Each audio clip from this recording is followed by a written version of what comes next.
ढोलकपुर नाम का एक गांव था। उस गांव में रामू नाम का एक आदमी रहता था। रामू का सारा सुख दूसरे लोगों को परेशान करने में था। रामू एक बहुत ही चालाक और हर समय मस्ती में रहने वाला इंसान था। कई बार उसके इसी व्यवहार से लोगों को काफी नुकसान भी होता था। कुछ दिनों पहले रामू ने एक व्यक्ति से यह कहकर पैसे ले लिए कि वह भविष्य बता सकता है और 2 ही दिन में उस व्यक्ति को बहुत सारी संपत्ति मिलने वाली है। इसलिए वह व्यक्ति दान के रूप में जितना ज्यादा देगा उसको उतनी ही ज्यादा धन की प्राप्ति होगी। अब ऐसा तो कुछ होने से रहा। अब वह व्यक्ति रामू को पूरे गांव में ढूंढ रहा है। यह एक व्यक्ति के साथ की बात नहीं। रामू राह चलते किसी भी व्यक्ति के साथ कुछ भी करने लगता। अब जैसे जादू दिखाने लगता और उसके पैसे गायब करता और बोलता कि ये तो जादू था, सब गायब हो गया। गांव वाले रामू से अब परेशान हो गए थे। कोई उसकी बातों का विश्वास नहीं करता था। बहुत दिन हो गए। रामू किसी को ठग नहीं पा रहा था, किसी को परेशान नहीं कर पा रहा था।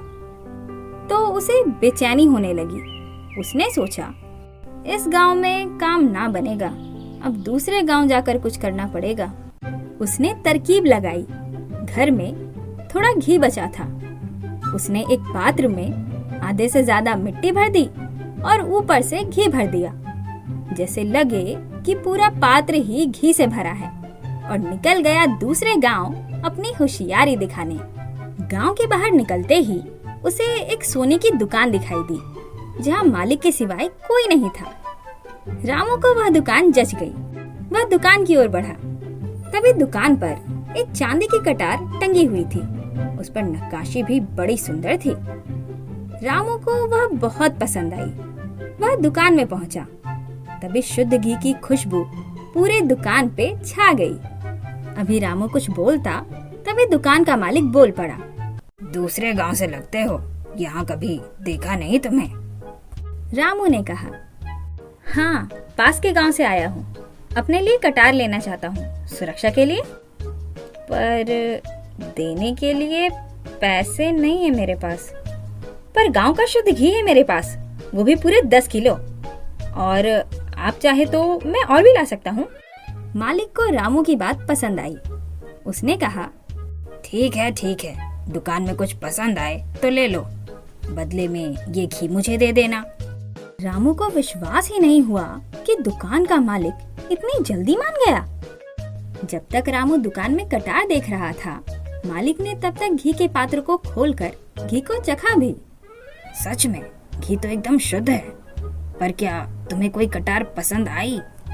रामू ने दुकान पे टंगी हुई चांदी की कटार की ओर इशारा करके कहा, मुझे ये पसंद आई। दुकानदार ने कहा, उतार कर अच्छी तरह देख लो।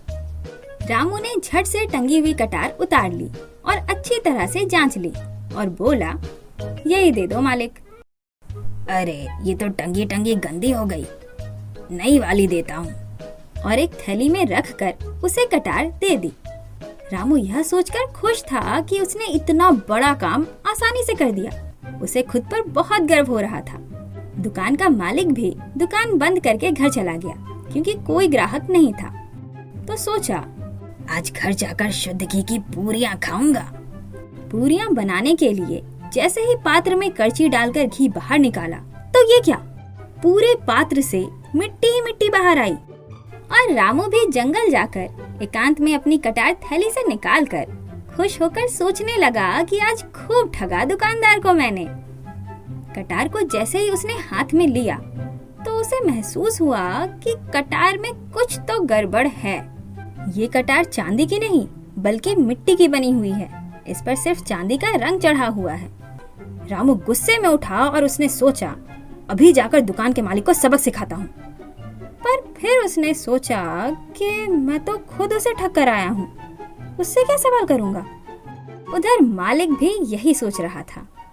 इस बार जब खुद पर मुसीबत आई और रामू ने खुद को ठगा हुआ महसूस किया, तो उसे समझ आया कि उसने सबके साथ कितना गलत किया है।